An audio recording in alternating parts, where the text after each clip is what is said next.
And boom, we are back with another episode of Upward and Onward. Today we are joined by our guest, Nick Cianfaglione. He is a serial entrepreneur. And when I say serial, I am not talking Frosted Flakes. I'm talking S-E-R-I-A-L, entrepreneur.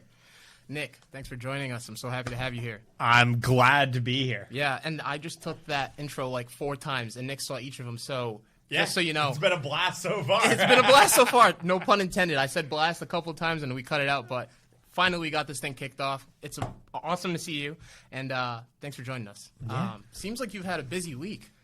Yeah, it's been a busy 2 weeks. Yeah. I have the super fun opportunity of commuting between Austin, Texas, and Providence. Short commute. Yeah, it's a short commute. It's a fun commute. My obviously Restaurant, the startup I'm working on right now, is headquartered in Providence. It was started here in Rhode Island. All of our team is in Rhode Island. But my girlfriend got relocated down to Texas, and I dragged her to Providence, so I guess she can temporarily drag me to Texas for a little bit. It's only fair. It's only fair. So yeah, I'm up here from Texas, and it's a little bit colder. Definitely. About 93 and sunny when I land. Wow. When I head back, but it's been a crazy week of events and meetings, and you cram 6 months of everything into 2 weeks. Gotta do literally, quote unquote, the road show. You gotta go out there and do the dog and pony dance while you're here. Which you did. You had an appearance on the road show this week, right? We did. That was my first ever time on TV. I've done a lot of podcasts and a lot of fun stuff like that. My days in nightclubs, obviously we worked with radio a lot, but I've never done TV. Okay. And it was definitely a new experience. I believe it. Positive experience, though? Oh, yeah. No, totally a positive experience. Yeah, I believe it. Nice. So what's helpful, I think, for our listeners and our viewers, if you can walk us back a little bit, because you are a serial entrepreneur, but in your childhood and your background, really, did that love for entrepreneurship foster at a young age, and were there things that you were doing as you were young that maybe kind of led up to what you're up to now? So I think my family knew that I was either going to be a successful business person or in prison about 5th grade. All right, Nick. Hey, you look like you got a good head on your shoulders, but you could go to jail. Yeah, I think it was like 5th grade when they realized it. And when they realized it was when I ran a multi-school duct tape wallet empire. Interesting. Out of my bedroom. Literally, I had kids at different schools that would buy them off of me wholesale and distribute them to their schools. Like this was I had distributors. Wow. I had order forms. Wow, it's legit. But then I realized the duct tape was really strong, and sooner or later, everyone has a duct tape wallet, and then you run out of customers. Yep. So in like 5th grade, though, in like the course of like 3 weeks, I made like $1,200 or something insane. It was something crazy. That's awesome. And then, out of 5th grade, what did I do? I probably went to the outlets and bought a bunch of stupid Probably. clothes. But I think that was when like my family really started to know. I mean, even from a young age, like I like the normal kids, you would do a lemonade stand. Like I tried to build like lemonade empires. You know what I mean? Like it was always more than just, kind of the fun stuff. But when it really started happening was when I started hosting concerts in my freshman year in high school. Okay. I think that was really when the pivot changed for me. That was when I realized it was something. Okay. Like everything else was just kind of, I always thought I was just kind of screwing around. Yeah. And then I think when I started hosting concerts was then when it was like, okay, like this is actually something that is a business. Yeah. Fair. Yeah. Interesting. And I saw online on LinkedIn that Northeastern Entertainment Solutions was something that you were also part of. Yes. So can you tell us a little bit about that? So that was my concert event production company, all of that stuff. It was actually funny. I started it when I was 16 years old. Actually 15. Started when I was 15 years old. And I came up with a name that I hoped would sound so legit that nobody thought it was a 15-year-old running it. Fair. So I came up with Northeastern Entertainment Solutions. Sounds good. Where it was like Liddy Productions. Oh, yeah. Like people were like, all right, here's this guy. Okay. But like when people got an email from Northeastern Entertainment Solutions, like, oh yeah, Sounds legit. Sounds kind of legit. Yeah. So that was a story of that starting was my freshman year. We were a part of Relay for Life in our high school, and we were losing to this other team. And I was like, I went to one of my buddies. And I was like, hey, we got to come up with some creative solution to end up beating, the other team. Mm-hmm. And we had the idea. We're like, there's this old music venue in our town. Let's rent it out and throw a party. Yep. The first one, about 30 people showed up because it was the night of junior prom. Oh, interesting. So we really screwed up that one. Yeah. But we got to the end of that. We're like, okay, I kind of dug deep. I was like, well, now I can't be in a laughing stock. Yeah. So the next year I bought 180 pounds of paint powder and threw this huge paint party. Love that. We sold it out in about a week. Love that. And so at 15 years old, I was holding 12 grand in cash in hand at the end of the night. And obviously we donated it all. It all went to cancer research. But at that point it was like, this is actually a viable business. And so I did 3 more of those charity events. And then I was like, how do I do this as my job? Yeah. And so I started doing that. And by the time I graduated high school, I think we hosted about 50 to 60 concerts across Connecticut. Interesting. And then I got to college and I realized, wow, concerts is great and it's cool and sexy. Yep. But it's nowhere near the money you can make in other industries. Fair. And when I was surrounded by, kids doing, at the time being in high school, we were doing maybe $40,000, $50,000 a year in profit, which is great. Of course. But then when you're sitting next to a kid in college who's doing, $300,000 a year creating fishing rods, you're like, okay, I got to step my game up. There's tech companies here. There's all these different people, which, shout out to fishing rod company, Zach. I love the kid. Great, genius business. But exactly, it's like you realize you're the aggregate of the people you hang out with the most. And 100%. so in high school, I didn't have other entrepreneurs. I see. And so, I was the outlier, so I didn't have anybody to compete with. I see. Then I got to college. It's like, all right, let's do this thing. Now let's step up the game. I see. So was that a motivating factor for you to want to go to Bryant University and study business administration and entrepreneurship? So at Bryant, I think what the motivating factor for me for Bryant, so I obviously, like everyone else, I applied to the 3 Bs, Bryant, Bentley, and Babson. My dream school was Babson. But, for the record, I didn't make it into Babson, which, hopefully make him regret it one day. Yeah. But it was, and I didn't not make it. I got waitlisted on both Bentley and Babson, and they were like, oh, like, do you want to wait? And then Bryant came in with, academic scholarships and all that stuff. I was like, nope, we're going to Bryant. I'm just a big believer in like everything happens for a reason. And 100%. I look back on it and I'm like, I look back over my whole life, from a young age in elementary school, didn't really get along with a lot of people. And so I went to Catholic school. That got me into theater. And then I ended up going all the way to a theater high school. And, I look at it now, like if I didn't go to theater, I wouldn't be good at sales and have a good presentation style and a lot of stuff like that.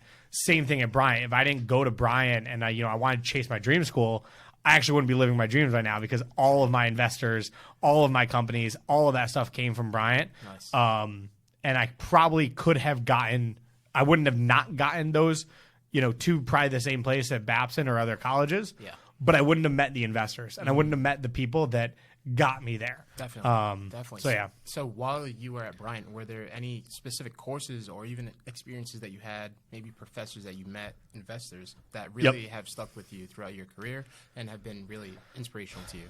Oh, 100%. I would say multiple different, student entrepreneurs that we always keep in touch with. There were 2 professors, though, that literally my entrepreneurial marketing professor, I still stay in touch with her all the time. She helps me out on so many things. We call probably on a monthly or bi-monthly basis. Nice. But she was there from the start. She helped with a lot of the branding and the advice and all that different stuff when I was launching Artist Republic. And then the other one who was a really good leader at the beginning and an advisor at the beginning was my entrepreneurial finance professor, because I'll never forget it. We had someone reach out for an investment. It was our first investor that reached out to us. And I walked into his class and I was like, I have no idea what to do. Yeah. I have never talked to an investor before. I don't have any of this. And he's like, do you have a lawyer? And I was like, no. He goes, all right. He goes, meet me tomorrow meet me out here, blah, blah, blah. The next day he drove me into Providence. His good friend was one of the leading people at Hinckley Allen, one of the partners at Hinckley Allen. And he got me a great deal. They were like, basically, you don't have to pay us up front until you get funding. And even that, the first, amount's 50% off. And like the fact, like he literally drove me to Providence, So cool. got me lawyers, and then helped me with the accountants and all the different stuff. And so, yeah, a lot of the professors really went the extra mile. Nice. so yeah, I definitely stay in touch with a lot of them. That's awesome. That's so cool. Maybe Babson, if you're seeing this, you guys missed it. I'm sorry. Bentley too. Let's throw you guys all in there. We're gonna name you too. But thanks for sharing about your experiences at Bryant University. I also saw that you were a part of Y Combinator, and you went through Y Combinator. So the Y Combinator one's a little different. I obviously a lot of my time spent now. I try to give back. I try to work with students. I try to work with the community and with other entrepreneurs. And one of the things that I get asked a lot is like, what kind of free resources do you look at? And so Y Combinator has this really cool online free resource called Startup School. Nice. And so during COVID, super bored, put myself through it to kind of like be able to tell people like thoroughly like, hey, is this something that you would recommend people to go through? And their Startup School, I absolutely love. I think it's a really beneficial school. I think it has a lot of really interesting stuff that even myself looking at it at the time, I already gone through my first technology startup from start to finish. And at that point, there was still stuff that I was learning. And so that was why I was glad I kind of went through it, because now I can tell entrepreneurs like, hey, if you want a really good free resource that it's open to everybody. It's not, an application like the normal Y Combinator accelerator. Yeah. If you want a free resource that's open to anybody, that's probably one of my favorite resources online. Good to know. If anyone's listening and you're thinking about maybe getting into entrepreneurship or just learning more about how you can launch your own business, Y Combinator has a free resource. And Nick, stamp of approval. Yeah. And that ain't no paid endorsement. That's right. That's not a paid endorsement. This is just someone trying it out. Hey, Y Combinator, Sam Altman, what's up? Yeah, exactly. But that's great. That's really cool that you seek that out while you were maybe bored or just really wanted to learn more, and it has been a useful resource for you. Yeah. Whitecap Apparel. That's something that you founded we're going well. deep. Yeah, we're going back. Let's go back. Deep. Let's start there, and then we'll go forward. What's Whitecap Apparel? So Whitecap Apparel was me and my buddy when I was running concerts. We wanted to start a clothing brand, but specifically we were starting a men's bracelet company. Okay. It was kind of like these anchor bracelets, and so we did that. But we also built a whole apparel brand around it. We built that over the course of a couple years of high school. It was kind of fun. It was my kind of first kind of doting in that kind of apparel and stuff like that world. And we had everything. We were working with manufacturers overseas and all this different stuff. Yeah, it was kind of fun because we were in high school and we had finals the next day and you're up at 1 a.m. chatting with different people overseas and learning how the whole supply chains work. And you really learn it just by doing it. Definitely. But yeah, and then also working a lot on the actual retail distribution. We not gotten anywhere crazy, but we probably distributed to in person probably 20 stores across both the East Coast from Maine to Florida, and did a lot of online e-commerce. But it was definitely a lot of that stuff. It was a fun project to work on. I had two other co-founders, and it wasn't anything crazy. And then we ended up selling it.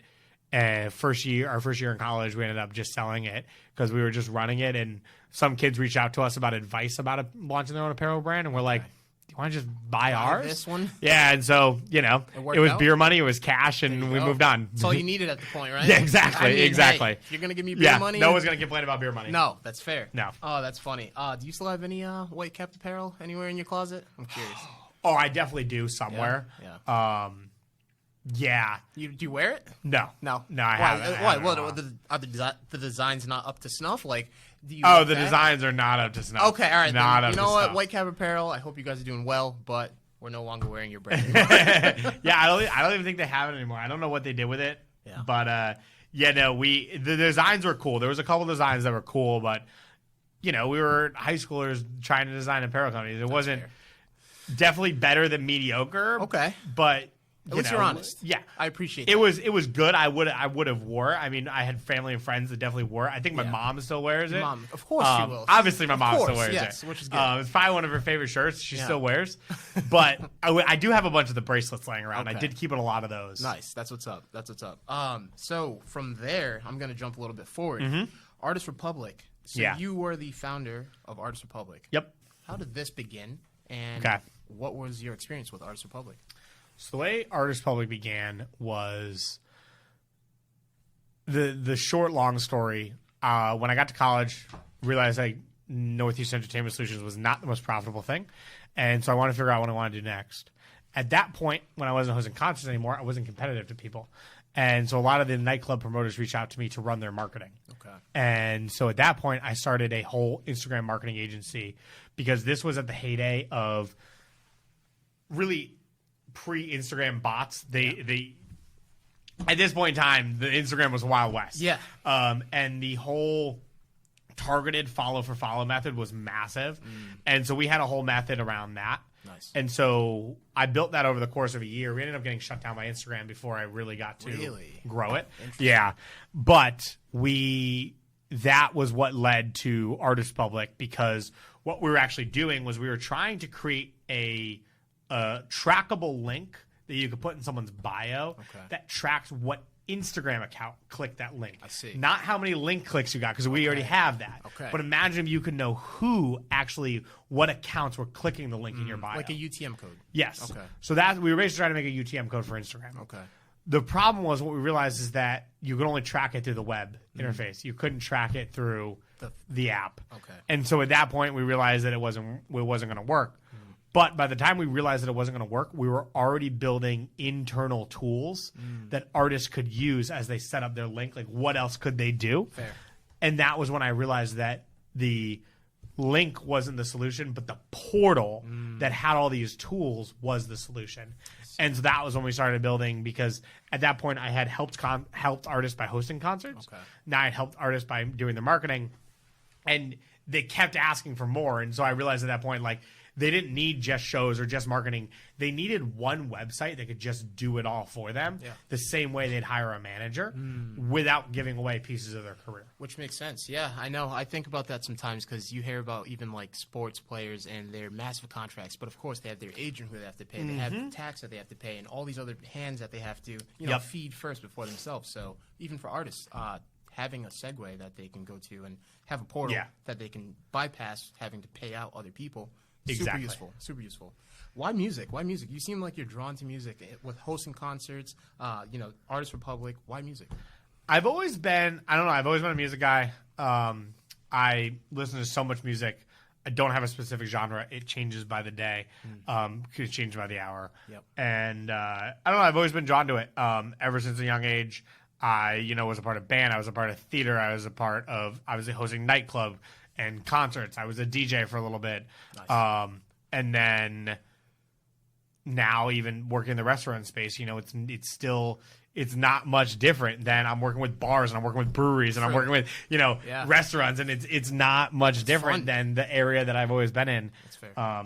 It seems like you just like to have fun, and you kind of mix the fun with your work, and that's how you're able to just do so much, it seems like, from afar. I'm also curious, though, what's the process like raising funding and then also being acquired? Because Artist Republic has been acquired, so. So, okay, raising funding is in the most modest. I'm not the best fundraiser in the world. There's people that are superstar fundraisers. I wouldn't say I'm also the worst fundraiser in the world.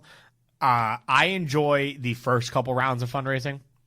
I thoroughly enjoy the angel rounds, the pre-seeds, and the seed rounds. They're a lot of fun because you're selling a vision, and it's not as much about KPIs, and it's not as much about I care about this versus that, and you're at that point you're selling a company and a dream, and you're not selling a distilled down version of a piece of paper that's an unsexy version of a breathing company. True. And so I really like the early rounds of funding. They're hard. Don't get me wrong. The things I've learned from funding, and I think why we've been so successful fundraising Restaurant so quickly, is it matters on a couple different things. Number one, it matters who you are. And as much as I hate to say it, it just does. What credentials you have. I know I had that going against me in my first company coming out of Bryant. Is there was over 497 venture capitalists that I picked or that I pitched.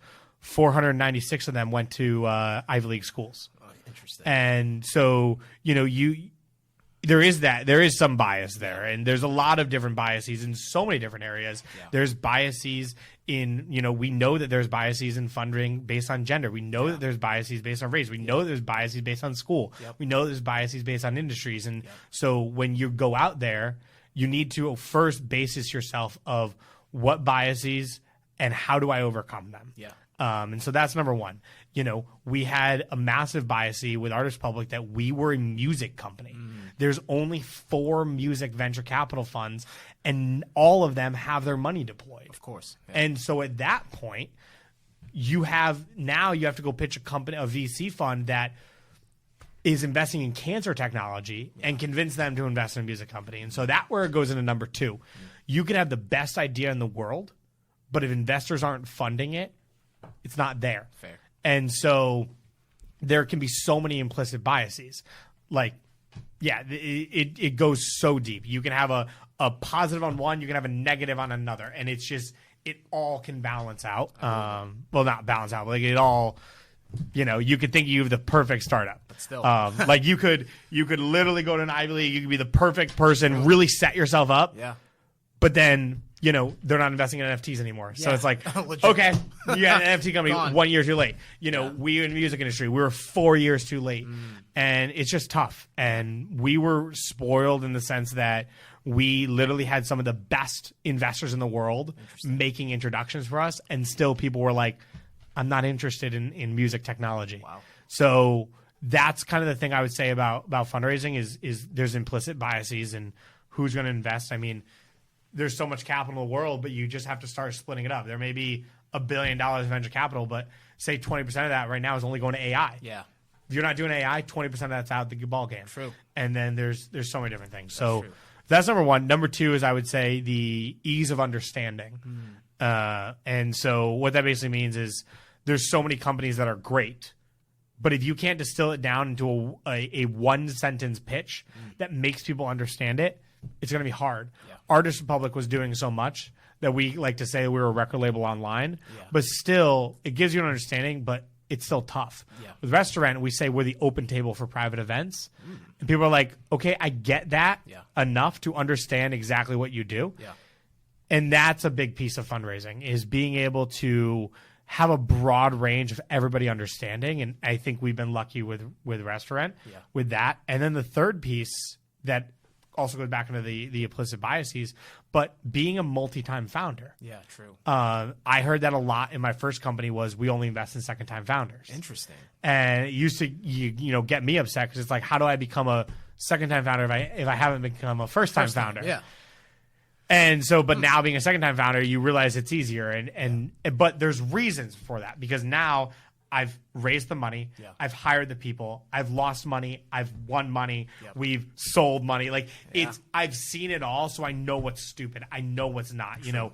We had a decision the other day that we didn't have any sort of CFOs in the last company. And I'm already working on bringing a fractional CFO in and stuff like that because I know where my strong points are and my weak points are. And I think that's the benefit of a second-time founder. So I understand. Definitely. But that's kind of my 3 things is understanding the implicit biases of venture capital at the time that you're trying to raise. Okay. 2, making sure that your statement and understanding of your company, that you understand it well enough to help other people understand it in a one sentence way. And number 3, just experience and making sure that you can replicate that experience. If you're not a second-time founder, you are a first-time founder, then what piece of experience makes you just as valuable as a second-time founder? What job experience, what prior experience, what industry knowledge, what makes you super special? Interesting. Thanks for sharing that. That's awesome feedback and awesome just really knowledge about your experiences. And if you're out there and you're thinking about starting your own thing and you're maybe thinking about having a venture capitalist fund your venture, don't be discouraged by the implicit bias. I think that Nick can speak to that. He obviously has gone through all of these steps, and he hasn't let that stop him. So please don't let it stop you. It doesn't stop anybody. Yeah. There's implicit biases in so many ways for every single person. True. Very true. It doesn't matter what. There's accelerators designed for blue tech companies out here in Rhode Island. Yeah. And just because you're not a blue tech company, okay, you can't go giant that one, but there may be another one for you. And I think that's what people have to realize is what we're getting out there. But just understand the lay of the field and figure out where you're going to be most successful. Definitely. You've mentioned Restaurant a lot. So I want people who are listening and hearing this that don't know what Restaurant is. Can you give them a little bit of an insight into what they can expect to see from Restaurant in the coming months and years? So Restaurant is really at the point I like to say, we just had a baby. Like, it's like, we know it's a baby. Just had a baby. We know, we know it's a baby. It's a baby. We know that it cries. We know that it's going to walk. Yes. We know that it's going to talk. Yes. We just need to figure out when it's going to talk. That's fair. And we need to give it the time to talk. And that's one of the things I say to people is, if you just have a child, no matter what you do to nurture it, you can't enroll it in preschool the next day. It's true. It's physically not ready. And it's the same thing with a startup is you can't just have a startup, throw a bunch of money at it, and think it's going to be successful tomorrow. It just takes time to learn itself. Definitely. And so that's kind of where we're at with Restaurant right now. I mean, we launched April 1st. We have about 150 venues on board across the state of Rhode Island. We're expanding to Massachusetts, Connecticut, Texas, New York, a couple other different places. And we're just taking it slow. We're taking it day by day. We're figuring out, who's going to join the team and what the roles are and how can we keep it small and effective and lean and what's the best marketing strategy? Is it ad spend? Is it sponsoring events? Is it hiring someone to go out and pursue events?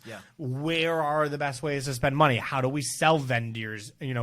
Is it through salespeople? Is it through sponsorships? Is it through podcasts? Like, you have to take time to figure it out. Yeah. And it's only 1 month old, so it's a newborn. It's true. It's only 1 month old. But from what I've seen, at least on social media and just the events that you guys have done so far, it seems like you guys are just on a rocket ship to the top. So I'm excited to see your journey, and I'm rooting for you guys. Thank you. I'm curious, though, as a consumer and someone like myself or even someone who's watching, they live in Rhode Island, and it's maybe their best friend's birthday that's coming up, and they're looking to book a spot for them.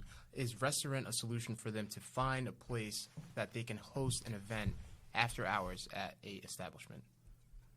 Exactly. Okay. Perfect. But it also could be during hours. It doesn't have to be after hours. It can be any booking hours that place is available. A lot of times you'll see, obviously, like Saturdays or Friday nights, usually blocked off. Okay. But depending on the price, everything has a price. So it can depend.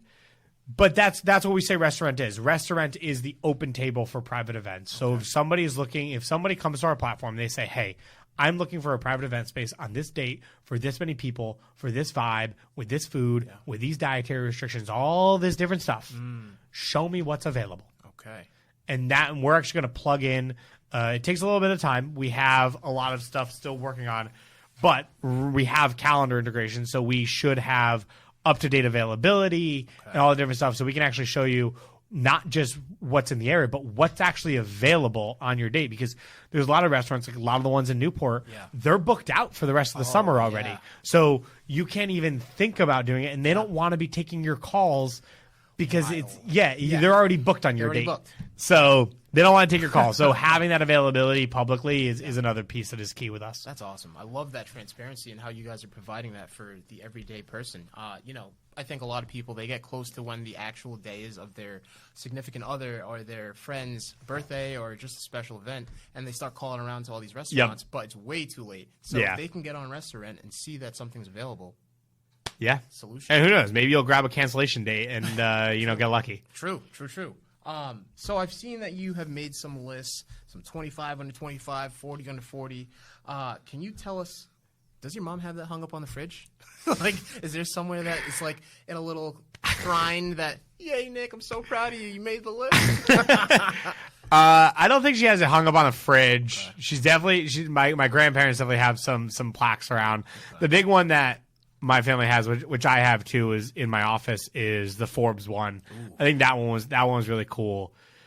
The one plaques that I have in my office I have a plaque every time we do a fundraise for the company, and how much we raised, what the date was, what the valuation was, because I think it's important, and I think that might sometimes get a little bit of hate from people because people want to celebrate successful businesses and not just fundraising, and I totally agree. Yep.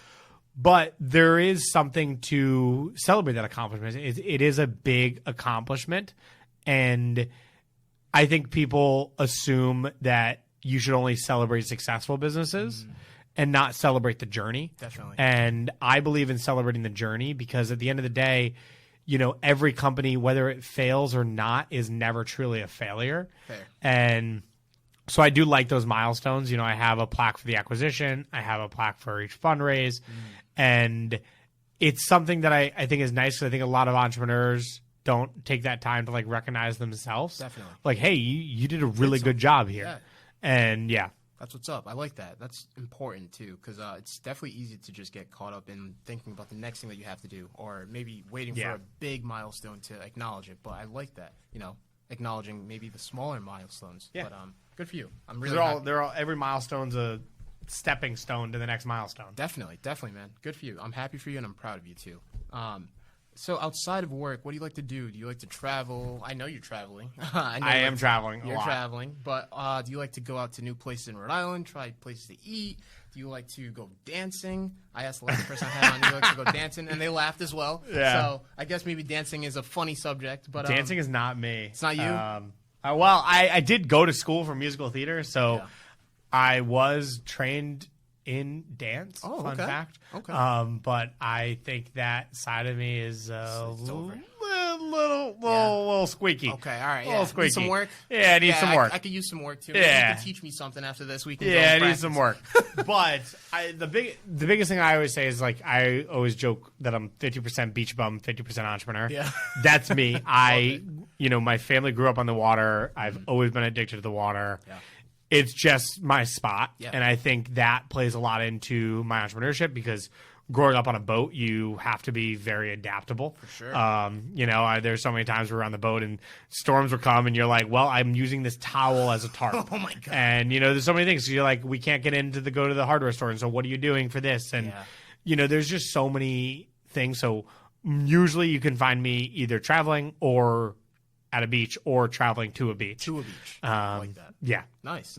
Founders and Friends events. How about that? Is that something you do in your free time? Do you consider that work as well? Oh, no, that's not work. Okay, cool. That's fun free time. Cool. Yeah, that's the other thing. I mean, like I said, from the days of hosting concerts, I love hosting events. Yeah.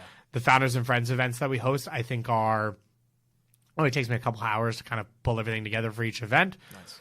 But it's fun. Yeah. Can you tell people about that? Yeah. So Founders and Friends, basically the story started where in was it COVID? January. Yeah, January of 2022. It was after I sold the company and the Aloft Hotel was opening. And Damaris, bless her heart, I absolutely love Damaris. Okay. And that is a New England bless her heart, not a Southern bless her heart. Bless her heart. I mean, I was like, Southern bless her heart's like, but New England's like, I love you. I love you. Literally love Damaris, and she's the most amazing human being I've ever met outside of my girlfriend that works in the hotel industry. Please recognize her, Kate, if you're watching. I love you too. I didn't say that to Damaris. I said it to you. So she reached out to me. She's like, hey, like, we're gonna have kind of these openings. Like, we have the bar available. Would you want to host an event? And I was like, yeah, I'll invite some entrepreneurs. We put it out on LinkedIn. We call it Founders and Friends, and 400 people RSVP'd to the first one. We're like, holy crap. Yeah. And the good but bad news is COVID kind of like started picking up again, and so people were kind of scared, because if 400 people came out, that would have been really. We wouldn't have fit everybody. Yeah. It was a great night, and it kind of spiraled into like, hey, let's just host an event with no name tags. It's kind of like shoulders down networking, where you kind of just go to a bar and hang out. Just chill. And the next couple ones happened. Then we got enough attraction that we started getting some sponsors. And so now we can actually rent out the venue and make sure that it's just us there. Nice. And create an intimate, free event. And that's really what the whole idea about Founders and Friends is. The goal is to create the social fabric of Rhode Island, where there are pitch competitions like we saw tonight, and there's all these accelerators and co-working spaces, but if people don't have friends, they're not going to stay. That's true. And so that's the goal of Founders and Friends, is to make sure that people have friends. Definitely. And if they have friends, then they, hopefully it goes outside of Founders and Friends, and they go play golf together, and they go to the beach, and they go to Newport Polo in the summer, and they go golf. Wherever it is, and that's the vision behind Founders and Friends. Nice. Yeah, I mean, I've been to a couple Founders and Friends events myself, and they've been a blast. I know that, going to them, I've met people like Bradley Adams. I've gotten closer to you. He just called me during the podcast. Oh, did he? Tell him I said hi. Brad, if you're watching this was a blast. Hey, we got to have you on this sometime. Bradley, this is why I didn't answer your call. Sorry, Brad. But, I met him. I think I've met the guys at Focus Forward Media, Mike and Mike. Awesome people. So Founders and Friends is a great event, and it's a great thing that you guys can go to if you're in Rhode Island, in Providence. Reach out to Nick actually don't reach out to him. Just follow him on social media. You'll see the posts, and I can't wait to see you there. Cool. So just a little closing here. Just a couple last questions. Throughout your career and your life, really, has there been a person or a resource or a mantra that has really guided you or been extremely inspirational to you throughout your time? Yeah. That one's deep. Yeah, that one's deep. This one's deep. Don't mess this up, man. Your mom's expecting you to say it's her. I know. Your girlfriend's expecting you to say it's her. I think there's so many people. The people is tough.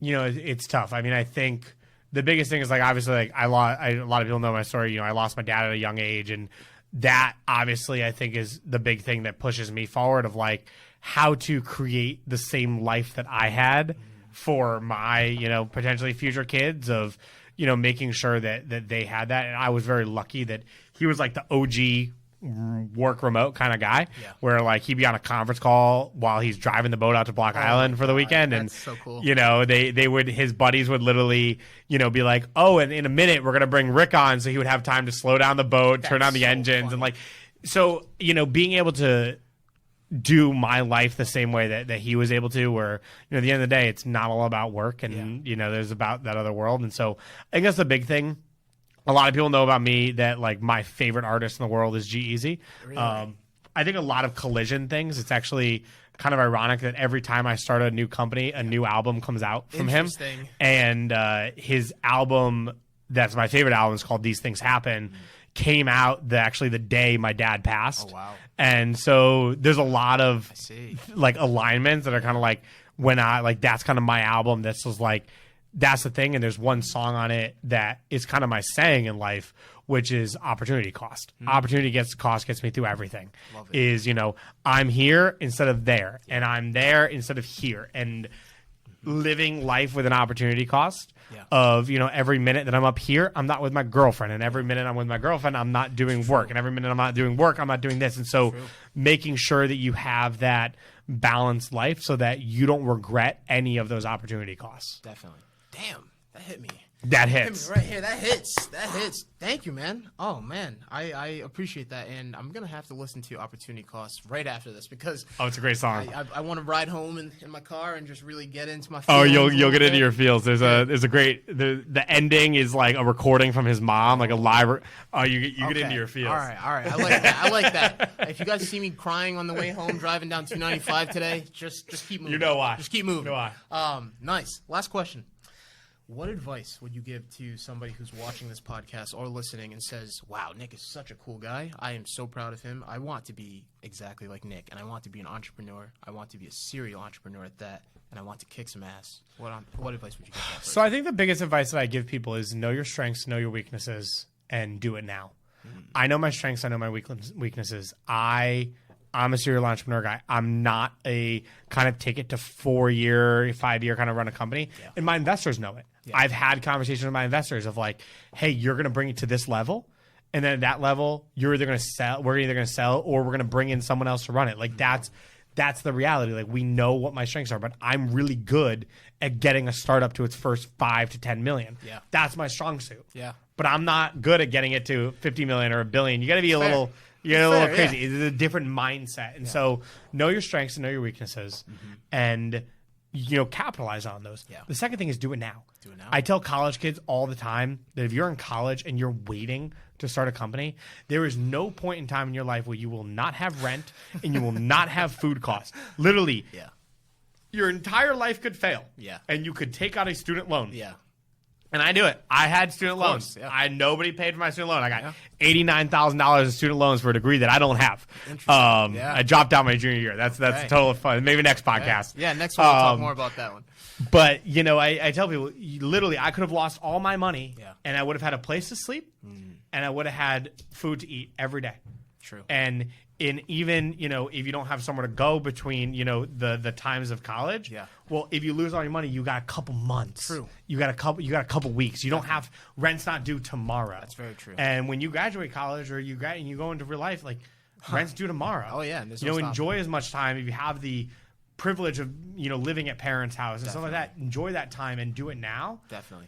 Because once you're on your own, rent's due every day. Oh, yeah. Food is due every day. is due. You don't realize when you spend $100 a day on food because you're ordering DoorDash, and then you're like, oh God, I need to pull that. And that's the reality. Life happens, yeah. And you have health insurance, you have all this different stuff, and so if you don't do it now, most likely you never will. That's fair to say. I love that. If you're listening, do it now. This seems to be a theme too. I think a couple of the last guests also have said, do it now. So take it from Nick, take it from Toye, take it from someone else who you've heard in the past, take it from myself, take it from the guy who's doing the facilities around here.